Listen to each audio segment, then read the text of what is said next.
Hello student, स्वागत है आपका हमारे YouTube channel Shri education basic math पर। इस वीडियो में हम बात कर रहे हैं क्लास 10th के समांतर श्रेणी चैप्टर के बारे में। और यहाँ समांतर श्रेणी चैप्टर से प्रश्नावली 5B से हमने दूसरी लाइन के अंदर जो हमारे दो क्वेश्चन रखे हैं उन्हें लिया है। लेकिन क्वेश्चन को सोल्व करने से पहले ऊपर लिखी लाइन को पढ़ते हैं। निम्नलिखित समीकरण निम्नलिखित समांतर श्रेणी में रिक्त खानों के पदों को ज्ञात कीजिए। यानी कि जो हमारे यहाँ पर बॉक्स बने हैं सवाल के अंदर, यहाँ हमारे छिपे हुए पद हैं, वही हमें ज्ञात करने हैं कि यहाँ पर हमारा कौन सा पद होगा। तो आइए देखते हैं कि इस तरह के क्वेश्चन में हमें रिक्त खानों की पूर्ति कैसे करनी होती है। तो सबसे पहले जो दिया है उसे लिख लीजिए। तो यहां प्रथम पद हमारे पास a बराबर दिया है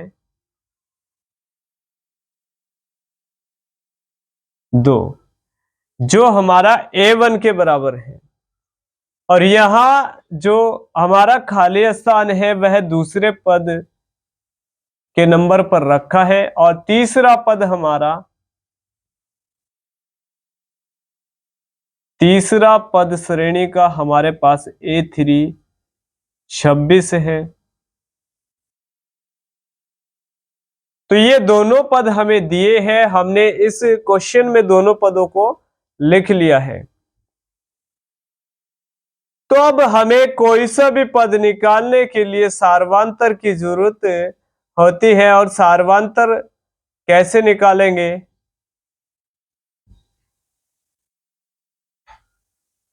तो यहां सार्वंतर निकालने के लिए हमारे पास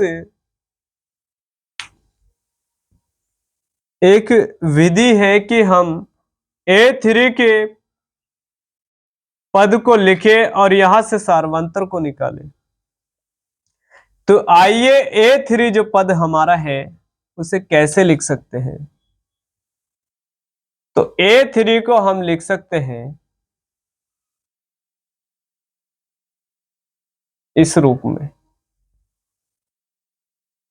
चूंकि हम जब तीसरा मान निकालते हैं तो फॉर्मूले में इसी तरह हम वैल्यू को यूज करते हैं। तो यहां पर A3 हमारा जो आएगा पद, तो यहां एक घट जाएगा तो हमारे पास A3 के बराबर जो वैल्यू आएगी वो A+2D हो जाएगी। लेकिन वास्तव में हमारे पास यहां A3 दिया क्या है 26, तो जुकतु रखेंगे। और यहां पर हमारे पास A पद कितना है 2, तो यहां भी जुकतु। और 2D हमारे पास जुकतु। तो यहां से हमारा सार्वंतर हमें पता चल जाएगा श्रेणी का, तब जाकर के हम दूसरे मान को निकाल पाएंगे। तो यहां इधर ले आइए। तो 26 में से जब 2 को घटाएंगे तो हमें मिलेगा 24। और इधर हमारा 2D। तो यानी कि अब यहां से ये 2 हमारा उठ करके भाग में आ जाएगा। और जैसे ही 2 से कैंसिल करेंगे तो 12 हमारे पास आ जाएगा। तो D का मान हमारे पास 12 आएगा। तो यहां जो सार्वंतर हमने निकाला है उसे लिख लेते हैं।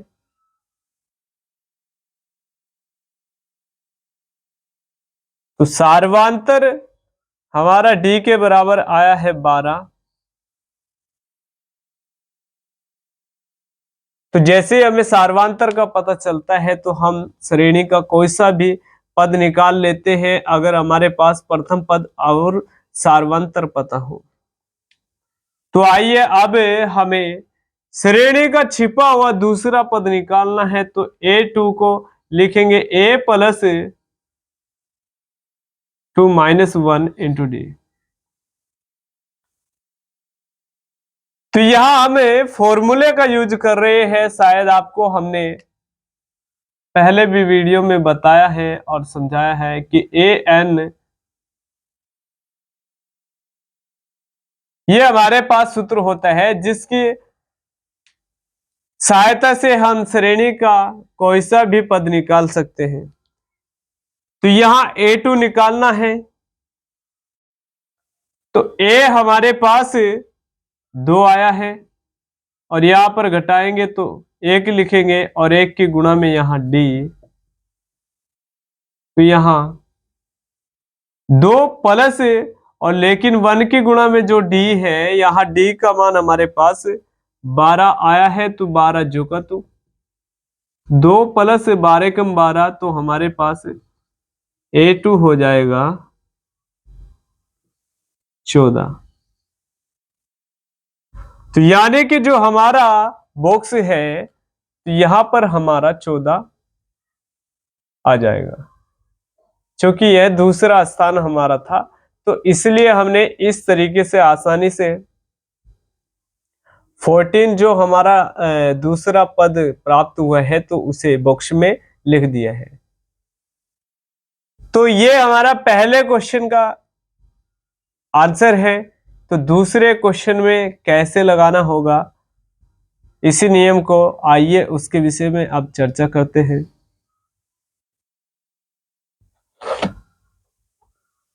तो यहां सारे पहले क्वेश्चन को रफ करते हैं।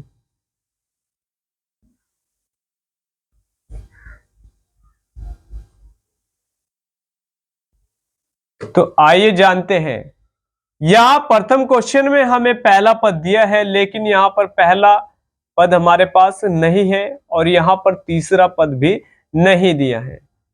तो हमें मिला क्या है, दूसरा और चौथा पद हमारे पास है। तो यह जो पद हमें दिया है, सबसे पहले उसी को लिखेंगे। दूसरा पद हमारे पास a2 के बराबर है 13, और यहां जो चौथा पद हमारा है,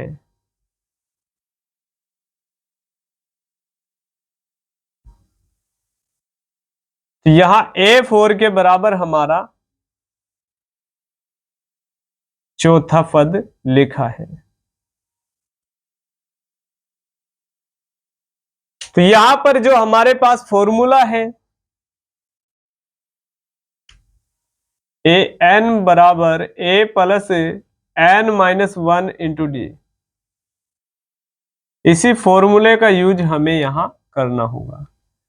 तो आइए जानते हैं इस फॉर्मूले का यूज कैसे किया जाएगा। तो यहां पर a2 लिखा है, तो यहां लिखिए a2।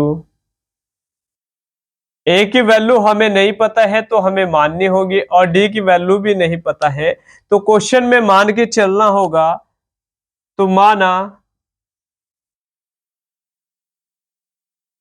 श्रेणी का प्रथम पद a और तथा श्रेणी का सार्वांतर d है। तो हमें प्रथम पद मालूम नहीं, तो a माना है, और d भी हमें मालूम नहीं, यानी कि सार्वांतर, तो इससे हमने d माना है। तो आइए अब कैसे सोल्व करेंगे। तो a प्लस दूसरा पद है, तो 2 माइनस का 1 और d जो का, तो a प्लस और यहां गुणा में कितना d, तो यहां 2 में से जब एक घटाएंगे तो 1 आएगा, लेकिन जैसे ही गुना करेंगे तो 1 हमारा छिप जाएगा, और यहां हम 1 को बीजीय पद की गुना में नहीं लिखते हैं। लेकिन यहां पर a2 का मान a प्लस d हमारे पास आया है, लेकिन वास्तव में a2 का मान हमारे पास 13। तो यहां पर a प्लस d हमारे पास 13 है, इसे समीकरण फर्स्ट मान लेंगे।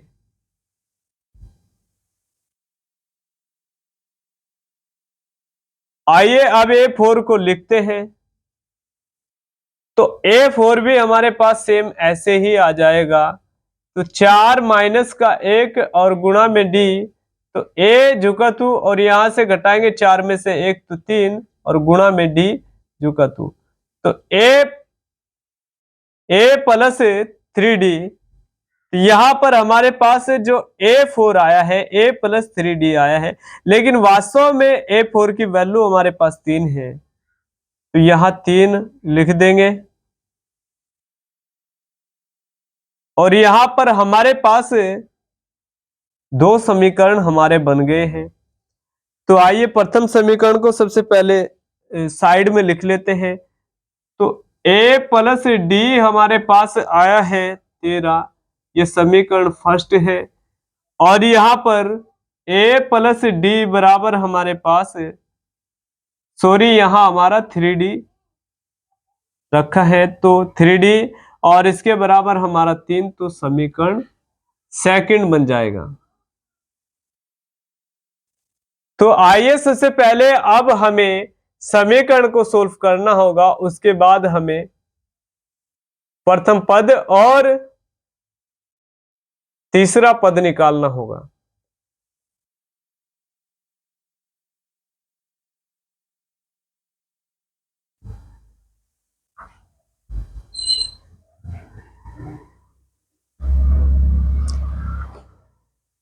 तो यहां पर दोनों समीकरण को लेते हैं और सोल्व करते हैं। तो समीकरण फर्स्ट व सेकंड से यहां विलोपन विधि लगा करके समीकरण को सोल्व करेंगे। तो a प्लस डी बराबर 13 और यहां पर a प्लस 3d बराबर 3। तो यहां a के पद हमारे बराबर है, तो लिखेंगे घटाने पर, और जैसे ही घटाने पर लिखेंगे तो साइन बदल जाएंगे। जहां माइनस लिखा होता है वहां प्लस आ जाता है, और जहां प्लस लिखा होता है वहां माइनस आ जाता है। तो यहाँ पर प्लस लिखा तो माइनस लिखा गया, और यहाँ पर भी प्लस था तो माइनस लिखा गया, और यहाँ छिपा प्लस तो माइनस, तो प्लस माइनस हमारा कैंसिल हो जाएगा। यहाँ माइनस का 3 और ऊपर छिपा हुआ प्लस का 1 लिखा है, और बीच के चिन्ह की कोई वैल्यू नहीं। तो यहां पर हमारे पास माइनस का 2 आएगा और डी जू का 2। और यहां से जैसे ही माइनस का 3 घटाएंगे तो हमारे पास प्लस का 10 आ जाएगा। तो डी के बराबर प्लस 10 और माइनस 2, तो इतने पार्ट को इधर सोल्व करते हैं तो डी बराबर हमें मिल जाएगा 10 के बटे में 2 है जो कि माइनस का है, और माइनस प्लस माइनस हो जाएगा, तो 2 पंजे 10, तो माइनस का यहां पर हमारे पास 5 आ जाएगा। तो जब हमें d का मान मिल गया है तो a का मान भी हम ज्ञात कर सकते हैं। तो लिखेंगे समीकरण फर्स्ट में d का मान रखने पर, तो समीकरण फर्स्ट में d का मान रखेंगे। समीकरण फर्स्ट हमारा क्या रखा हुआ है, तो समीकरण फर्स्ट हमारा a प्लस डी बराबर 13, तो यहां पर प्लस जुगतु और माइनस का 5d की वैल्यू है, तो जुगतु लिखेंगे। तो यहाँ प्लस माइनस माइनस 13, और यहां से जब 5 को पक्षांतर करेंगे तो प्लस में आ जाएगा, और यहां पर हो जाएगा हमारा 18। तो यहां प्रथम पद जो हमारे पास a के बराबर होता है वह हमें 18 मिल गया है, और सार्वांतर जो हमारे पास श्रेणी का दो पदों के बीच का अंतर होता है वह हमारे पास d के बराबर -5 मिल गए हैं। तो अब हमारा श्रेणी में जो समीकरण का मान था उसे सोल्व करने के बाद समीकरण का मैटर हमारा खत्म हो जाता है। अब हमें छिपे हुए पद निकालने हैं। तो यहां पर हमारे पास प्रथम पद 18 हो जाएगा, तो 18 को लिखते हैं। तो अब हमारे पास जब a1 18 आ गया है तो अब हमें यहां पर तीसरा पद निकालना है। तो तीसरे पद को निकालने के लिए फिर से वही कंडीशन यूज करेंगे। तो यहां पर समीकरण को मिटाने के बाद यहां प्रथम पद 18 को लिख लेते हैं और सार्वंतर d -5 हमारे पास है। और यहां पर अब क्वेश्चन मिटाने के बाद हमें बाकी जो रिक्त बॉक्स है उसकी वैल्यू को निकालना है।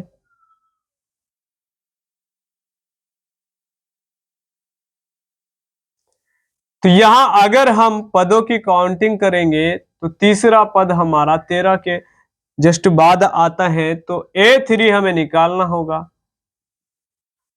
तो A3 को निकालने के लिए यही फॉर्मूला यूज करेंगे। तो A का मान अब हमारे पास 18 है, तो प्लस, और यहाँ N का मतलब हमारे पास 3 रखा हुआ है और यहाँ माइनस का 1 और D हमारे पास -5, तो प्लस 18 और यहाँ सूत्र में प्लस तो झुका तो, और यहाँ बचेगा 2 और गुणा में माइनस का 5, तो 18 और यहाँ प्लस माइनस माइनस हो जाएगा, 5 दूनी 10, तो हमारे पास जैसे ही माइनस का 10 18 में से घटाएंगे तो 8 आएगा। तो A3 हमारे पास 8 आ जाएगा, यानी कि जो तीसरा पद था वह हमारे पास 8 आ गया है। तो जब भी समांतर श्रेणी में कोई भी क्वेश्चन हमें रिक्त स्थान भरने के लिए दिया होगा तो इसी प्रकार हम क्वेश्चन को सॉल्व करेंगे।